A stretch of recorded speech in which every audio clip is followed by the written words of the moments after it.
চালু হয়েছে।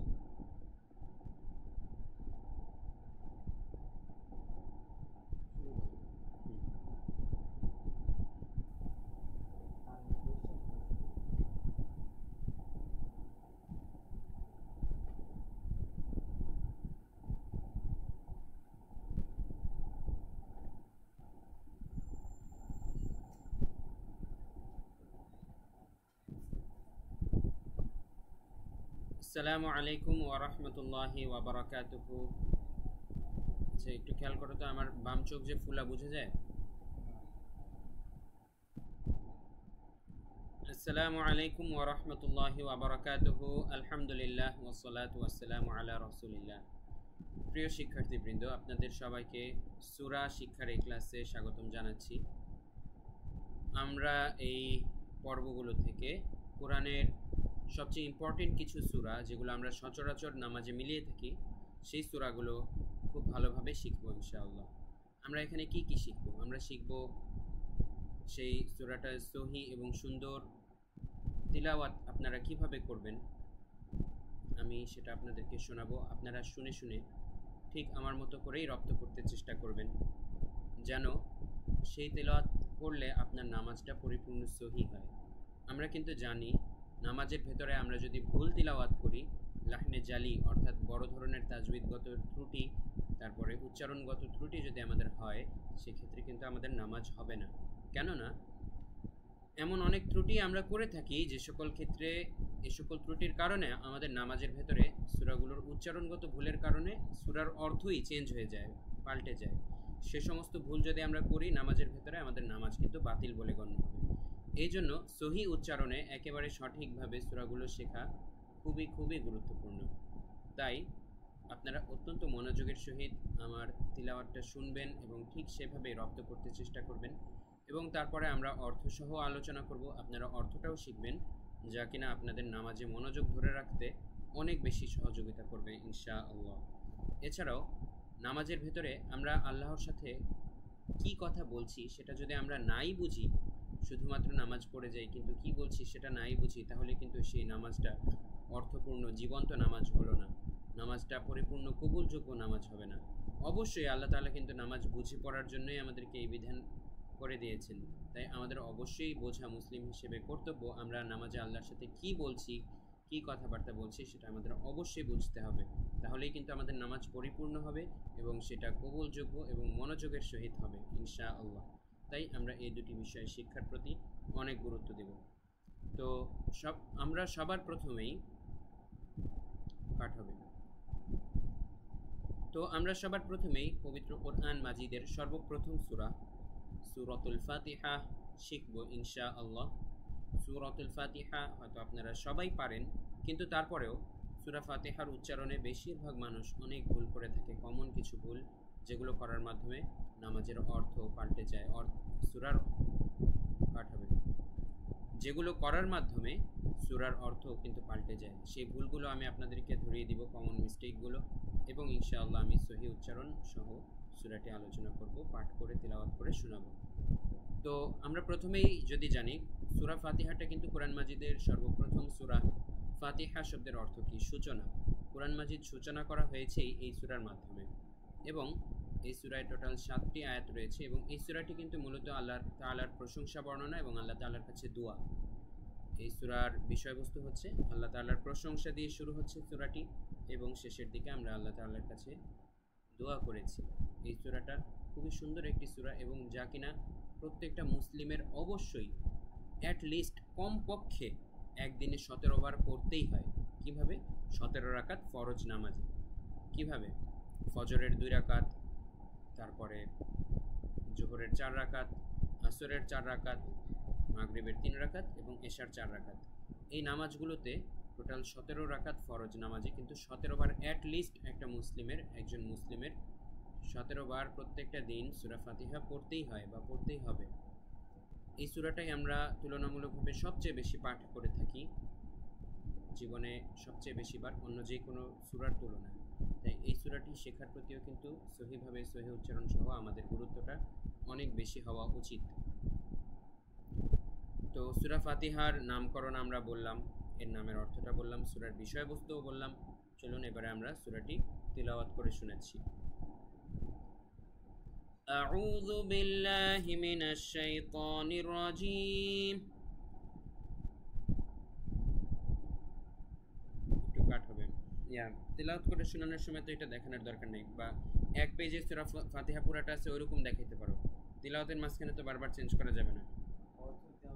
অর্থ আবার পরের ধাপে আবার আলোচনা করব। প্রথমে সূরা শুধু, তারপর আবার শুধু অর্থ। শুরু করতেছি পরে সূরা ফাতিহা লাইক তারপর পরে তুমি একটা ঠিক দিয়ে চাইলে আবার এখানে তো আউযু বিল্লাহ দাও নাই, বিসমিল্লাহ দিয়ে শুরু করতে। আউযু বিল্লাহ তো দেওয়া দরকার। আচ্ছা, এখন শুরু। আউযু বিল্লাহি মিনাশ শাইতানির রাজীম। বিসমিল্লাহির রহমানির রহিম। এখানে তো বলতে জানি অর্থ সূরাটা আপনাদের পড়ে শোনাচ্ছি এরকম বিষয়। হ্যাঁ, আমি অর্থ সহ সূরাটা পড়ে শোনাচ্ছি। অর্থ সহ যদি বলেন আগেই তো অর্থ সহ বলবো না, আগে হচ্ছে পুরো সূরাটার তিলাওয়াত। আচ্ছা, তাহলে এটা যদি জ্ঞান দিয়ে দেখাও না যে আমি প্রথমে বলবো পরে অর্থ সহ শিখছি। হ্যাঁ, প্রথমে তুমি বলো তেলাওয়াত করে পরে অর্থ সহ দেখাই। আচ্ছা তাহলে স্লাইড এখানেই স্টপ থাকুক। এখানে সবচেয়ে ভালো হয় ওই জিনিসটা যোগ করতে পারলে। সূরা ফাতিহা এক পেজের মধ্যে পুরাটা আছে, আমি তেলাওয়াত করতেছি। এটা হচ্ছে সিস্টেম। আর অর্থটা হচ্ছে তারপরে, মানে প্রথমে তিলাওয়াত শেখা আগে জরুরি এবং কঠিন একটা পার্ট। দুইটা একসাথে শিখতে গেলে কখনো পারবে না। তিলাওয়াত শেখাটাই কিন্তু অনেক কঠিন, সহি তিলাওয়াত। আর তারপরে অর্থ হচ্ছে পরের ধাপ। সমস্যা নেই, হোমওয়ার্ক দিন সময় স্লাইড বানাই দিচ্ছি এখন আপাতত অর্থ পড়া। আচ্ছা, আগে এমনি তিলাওয়াত করি পুরাটা একবার, তারপরে হচ্ছে অর্থ দেখাবো স্লাইড থেকে। এতক্ষণের সব কাট হবে, এখন আবার শুরু হচ্ছে। أعوذ بالله من الشيطان الرجيم بسم الله এই এখানে একটু কেউ কথা বলো না প্লিজ, কাট হবে, আবার শুরু হচ্ছে। أعوذ بالله من الشيطان الرجيم بسم الله الرحمن الرحيم الحمد لله رب العالمين الرحمن الرحيم مالك يوم الدين إياك نعبد وإياك نستعين اهدنا الصراط المستقيم صراط الذين أنعمت عليهم غير المغضوب عليهم ولا الضالين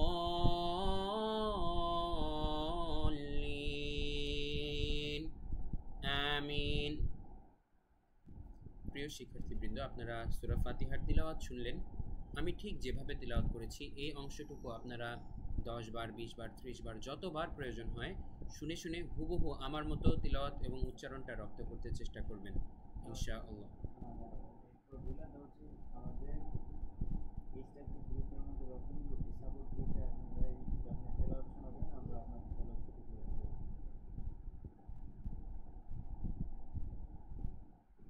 ইনশাআল্লাহ। এবং পাশাপাশি আমাদের সাপোর্ট গ্রুপেও কিন্তু আপনারা আপনাদের তিলাওয়াতগুলো রেকর্ড করে পাঠাবেন ভালোভাবে চর্চা করার শেষে। আমারটা শুনে শুনে যখন আপনারা মনে করবেন যে আমার মতো উচ্চারণ এবং তিলাওয়াতের ধরন আপনারা অনেকটাই আয়ত্ত করতে পেরেছেন, তখন আপনাদের তিলাওয়াতগুলো রেকর্ড করে আপনারা আমাদের সাপোর্ট গ্রুপে পাঠাবেন। আমরা সেগুলো শুনে আপনাদেরকে ফিডব্যাক জানাবো, কোথায় কোথায় ভুল হচ্ছে এবং কোথায় কোথায় আরও সুন্দর করতে হবে আমরা সেগুলো জানিয়ে দেব ইনশাআল্লাহ। তো সূরা ফাতিহার তিলাওয়াত আপনাদের শেখা হয়ে গেলে এখন আমি বলবো অর্থ এবং পাশাপাশি কোথায় মানুষ কমন উচ্চারণগত ত্রুটিগুলো করে থাকে সেটা আমি আলোচনা করব ইনশাআল্লাহ। তো চলুন আমরা অর্থটা দেখি। বিসমিল্লাহির রহমানির রহিম, যা প্রায় প্রত্যেকটা সূরার শুরুতেই থাকে। এটি একটি বাক্য, যে বাক্য বলার মাধ্যমে, আচ্ছা একটু কাটাবো। শুরুতে আমরা দেখছি বিসমিল্লাহির রহমানির রহিম, যা কোরআনের অধিকাংশ সূরার শুরুতেই রয়েছে। একটু কেউ সাউন্ড করো না, কেউ সাউন্ড করো না।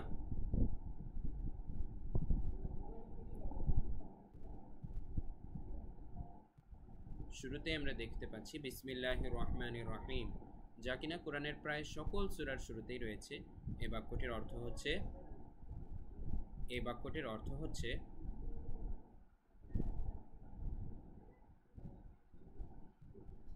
একটু দাঁড়াও, রুমের দরজা লাগিয়ে এসেছি, চাচ্চু রুমে।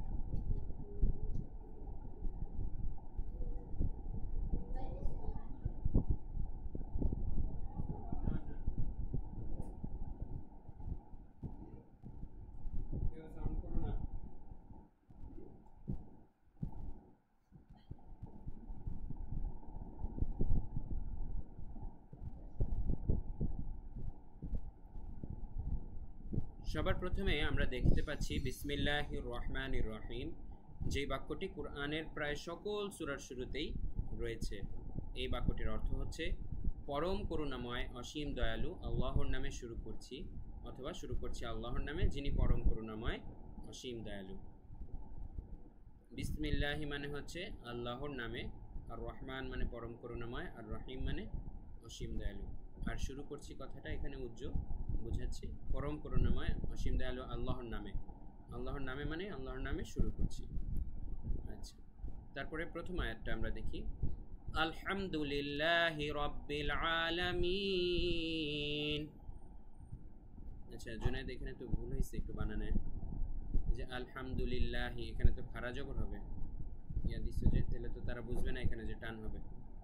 এখানে মানে উচ্চারণটা হবে এরকম আলহামদুলিল্লাহি, কিন্তু চলে আসছে আলহামদুলিল্লাহি, টান হবে কিন্তু টানটা দেওয়া হয় নাই। কোথা থেকে করছিলাম?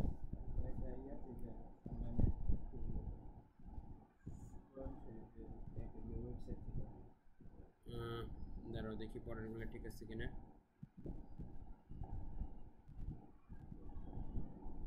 এরপর আর একটা ভুল চোখে পড়ছে, বাকিগুলি বলতে পারি না। এই যে দ্বিতীয় আয়াতে আর একটা ভুল চোখে পড়ছে,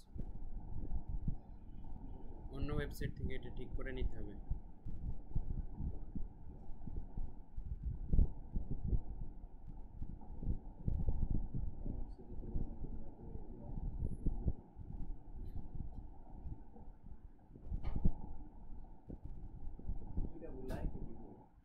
মানে দুইটাই খারা জবর ভুল, দুই জায়গায় খারা জবরের বদলে নর্মাল জবর দেওয়া হয়েছে পরপর দুইটা আয়াতে।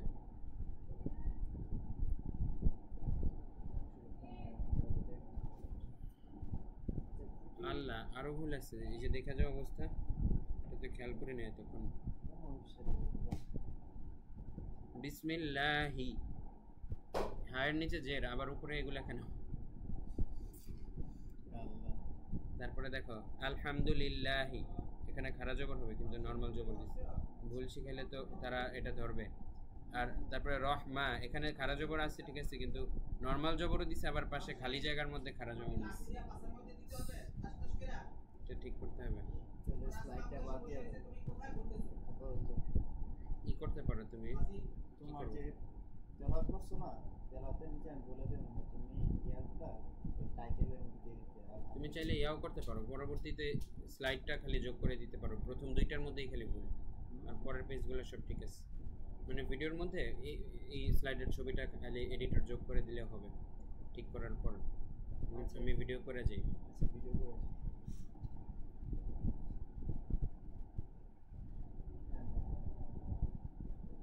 জি, সবার প্রথমে আমরা প্রথম আয়াতটি দেখতে পাচ্ছি। বাবা প্লিজ কেউ সাউন্ড না।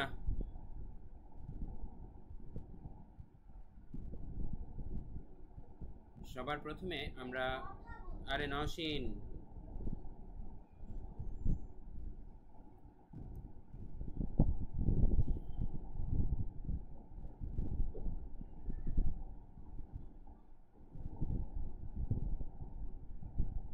সবার প্রথমে আমরা প্রথম যে আয়াতটি দেখতে পাচ্ছি সেটি হচ্ছে আলহামদুলিল্লাহি রাব্বিল আলামিন।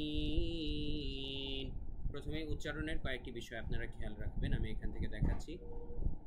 আলহামদু, ঠিক আছে। এখানে কিন্তু বেশিরভাগ মানুষ বলে থাকে আলহামদু, যা কিনা ভয়াবহ অর্থের বিকৃতি করে ফেলবে। আলহামদু মানে হচ্ছে সমস্ত প্রশংসা। আমরা যদি হা বলি গলার ভিতর থেকে, তুমি কার্স লড়াই দেখাইতেছো, কার্সর বলতে হায়ের নিচে শুধু কার্সরটা রাখা। তো এইগুলো তো রেকর্ড করতে আচ্ছা তাহলে নাড়ানোর দরকার নেই, জাস্ট এমনিই বল, আচ্ছা দেখাই তো যাচ্ছে। করতে পারো, একটাই লাইন, করে নিও। একটাই লাইন, কোনো সমস্যা নেই। তুমি কার্সর নাড়াও, আচ্ছা। স্লাইডটা টিপে দিচ্ছি।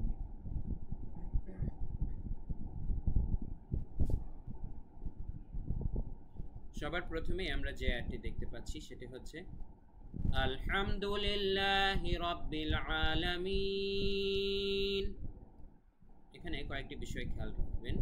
অনেক মানুষ কিন্তু প্রথম শব্দেই আলহামদুর জায়গায় আলহামদু বলে ফেলে। আলহামদু বললে হায়ের বদলে কেউ যদি নর্মাল হা বলে এখানে, তাহলে কিন্তু অর্থের ভয়াবহ বিকৃতি এখানে ঘটবে। অনেক মানুষ না জেনে এই ভুল করে থাকে এবং তাদের নামাজটা কিন্তু সহি শুদ্ধ হয় না। নামাজ সেটা কবুলযোগ্য হবে না যদি নামাজের ভেতরে এমন কোনো ভুল থেকে যায় যেটা কিনা সূরার অর্থই বদলে ফেলে। যেমন আলহামদু শব্দের অর্থ হচ্ছে সমস্ত প্রশংসা, কিন্তু আমরা যদি আলহামদু না বলে আলহামদু বলি, এর অর্থ কিন্তু খুবই খারাপ দিকে যায়, যা কিনা মুখে প্রকাশ করার মতো না। তাই আলহামদু কোনো মতেই বলা যাবে না। আলহামদু না বলে আপনারা বলবেন আলহামদু, হামদু। হা এবং হা এর পার্থক্য তো আমরা কাদের ক্লাসেই শিখে এসেছি, এখন আমরা আবারও আপনাদেরকে মনে করিয়ে দিচ্ছি। বলতে হবে আলহামদু, আলহামদুলিল্লাহি রাব্বিল আলামিন। লিল্লাহি, এখানে লা, এখানে আপনাদের এক আলিফ টান দিতে হবে। তারপরে রাব্বিল আলামিন, আ, এখানে এক আলিফ টান দিতে হবে। মিন, এখানে আপনাদের তিন আলিফ টান দিতে হবে। আলহামদুলিল্লাহি রাব্বিল আলামিন। আশা করি বুঝতে পেরেছেন প্রত্যেকটা নিয়ম এবং প্রত্যেকটা সতর্কতা কিভাবে উচ্চারণ করলে আপনাদের উচ্চারণ একেবারে পারফেক্ট হবে। কয়েকটা বিষয় মাত্র খেয়াল রাখলেই হবে। হায়ের উচ্চারণ আর এখানে বাকি তিনটি টান রয়েছে, টানের জায়গায় সঠিকভাবে টান দিবেন, খুবই সহজ। এই আয়াতটির অর্থ হচ্ছে সকল প্রশংসা জগৎসমূহের প্রতিপালক আল্লাহর জন্য। সহজ ভাষায় যদি আমরা বলি, এখানে আমরা অর্থটা লেখাও আছে, আমরা দেখতে পাচ্ছি একই কথা একটু ভিন্ন বাক্যে। যাবতীয় প্রশংসা আল্লাহ তাআলার, যিনি সকল সৃষ্টি জগতের পালনকর্তা। আমরা অর্থটা মুখস্থ করে ফেলব। চাইলে আপনি সহজভাবেও মুখস্থ করতে পারেন, এখানে যেটি লেখা আছে সেটাও মুখস্থ করতে পারেন। সকল প্রশংসা জগৎসমূহের প্রতিপালক আল্লাহর জন্য। তারপরের আয়াতে আমরা যাচ্ছি আর রহমানির রহিম। এখানেও উচ্চারণগত যে দিকটা আপনারা খেয়াল রাখবেন। আর রহ, এখানে অবশ্যই হা এর উচ্চারণ করতে হবে, হা বলা যাবে না। আর রহমানির রহিম এভাবে নর্মালি বলা যাবে না, গলার ভেতর থেকে রহ বলতে হবে। আর রহমানির রহিম, এভাবে দুইটা হা এর ক্ষেত্রেই, রহমানের হা এবং রহিমের হা দুইটার ক্ষেত্রেই, ঠিক আছে। এবং রহমা, এখানে এক আলিফ টান হবে মা। তারপরে রহিম, এখানে তিন আলিফ টান হবে, ঠিক আছে। দেখুন কিভাবে আমি বলছি, আর রহমানির রহিম। আপনাদের মনে রাখার সুবিধার্থে একটু কাট হবে। আপনাদের মনে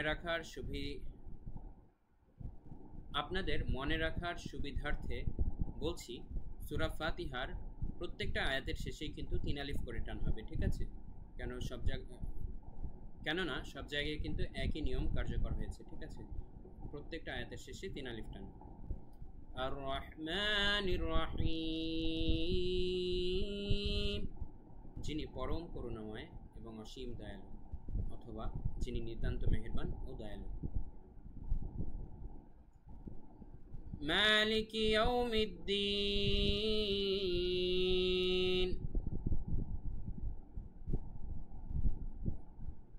একটু সাউন্ড অফ করো, সাউন্ড অফ, ফোনের সাউন্ড অফ। কোথায় গাইড? ওই গাইডটা দাও তো জুনেদ।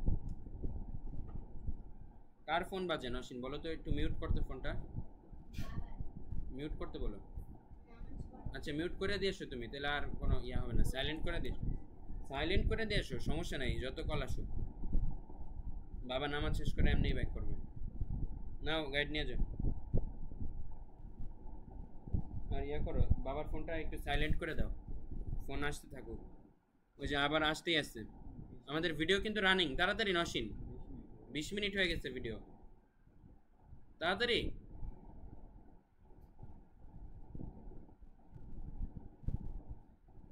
দ্বিতীয় আয়াত আমরা লক্ষ্য করি, না তৃতীয় আয়াত আমরা লক্ষ্য করি। মালিক ইয়াউমিদ্দিন,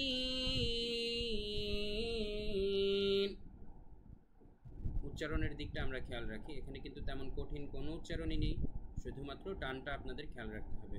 মালিকি, এখানে এক আলিফ টান মা, তারপরে ইয়াউমিদ্দিন,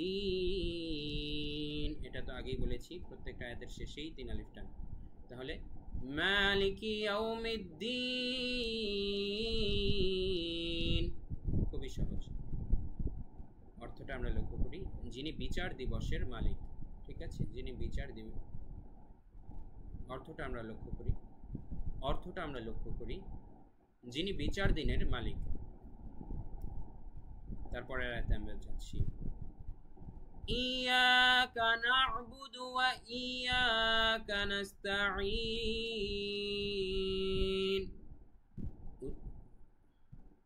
উচ্চারণের ক্ষেত্রে এখানে আপনারা আইনের উচ্চারণের দিকে লক্ষ্য রাখবেন, পাশাপাশি টানগুলো। ইয়াকা, এক আলিফ টান এখানে, ঠিক আছে, ইয়া। তারপরে না'বুদু, এখানে কিন্তু আইনের উচ্চারণটা ক্লিয়ার থাকতে হবে, না'বুদু এভাবে। ওয়া ইয়াকা, এখানেও এক আলিফ টান।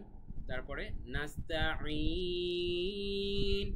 নাস্তাঈন, আইন গলার ভেতর থেকে, তারপরে লাস্টে 3 আলিফ টান। ঠিক আছে, ইয়াকা না'বুদু ওয়া ইয়াকা নাস্তাঈন, আমরা একমাত্র তোমারই ইবাদত করি এবং শুধুমাত্র,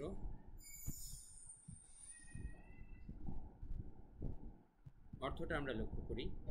অর্থটা হচ্ছে আমরা একমাত্র তোমারই ইবাদত করি এবং শুধুমাত্র তোমার নিকটেই সাহায্য প্রার্থনা করি।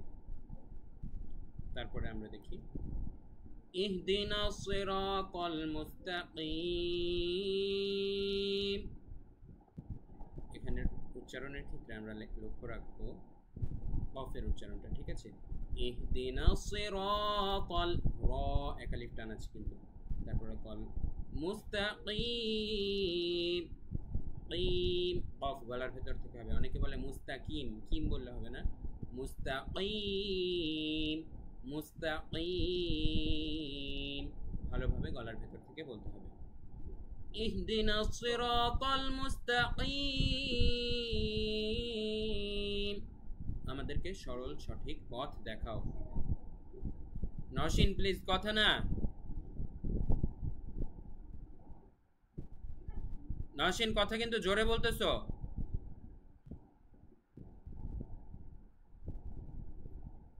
এটার অর্থটা হচ্ছে আমাদেরকে সরল সঠিক পথ দেখাও।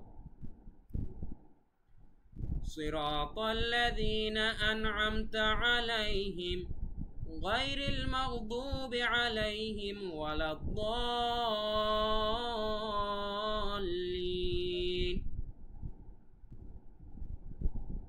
এখানে আপনারা লক্ষ্য রাখবেন সাদের উচ্চারণ, সিরাত, ঠিক আছে। অনেকে কিন্তু সিরাত বলে, হবে না, সিরাত বললে বলতে হবে সিরাত, ঠিক আছে। সাদের উচ্চারণ, তায়ের উচ্চারণ পারফেক্ট হবে। সিরাতাল্লাযীনা, জালের উচ্চারণও পারফেক্ট ভাবে করতে হবে, লাযীনা, জাল এভাবে। সিরাতাল্লাযীনা আন'আমতা আলাইহিম, আইনের উচ্চারণ আপনারা ঠিক রাখবেন, আন'আমতা আলাইহিম। তারপরে গায়রিল মাগদুবি আলাইহিম, গাইনের উচ্চারণ গলার ভেতর থেকে, মাগদুবি আলাইহিম, আইন গলার ভেতর থেকে, ওয়ালাদ, এই যে দ, এখানে 4 আলিফ টান হবে। ঠিক আছে, গায়রিল মাগদুবি আলাইহিম ওয়ালাদ-দাল্লিন, লি, ওখানে আগের মতোই 3 আলিফ টান শেষে। ঠিক আছে, দতে 4 আলিফ, লিতে 3 আলিফ। এটার অর্থটা আমরা লক্ষ্য করি, সে সমস্ত লোকের পথ যাদেরকে তুমি নিয়ামত দান করেছো, এবং তাদের পথ নয় যাদের প্রতি তোমার গজব নাজিল হয়েছে এবং যারা পথভ্রষ্ট হয়েছে। আমিন। আমিন মানে হচ্ছে আল্লাহ, আপনি কবুল করুন। আপনাদের সবাইকে সূরা ফাতিহার অর্থ সহ মনোযোগ দিয়ে দেখার জন্য ধন্যবাদ। আপনারা প্রথমে উচ্চারণটা ভালো করে শিখবেন, উচ্চারণ ভালো করে শেখা হয়ে গেলে তারপরে অর্থটা ভালো করে শিখবেন। দেখা হচ্ছে পরবর্তী ক্লাসে, এবং আমাদের কোর্সগুলো অবশ্যই আপনারা আপনাদের পরিচিতজনদের মাঝেও শেয়ার করে সওয়াবের ভাগীদার হবেন। সবাইকে অনেক ধন্যবাদ। ওয়া মা তাওফীকি ইল্লা বিল্লাহ। আসসালামু আলাইকুম ওয়া রাহমাতুল্লাহ।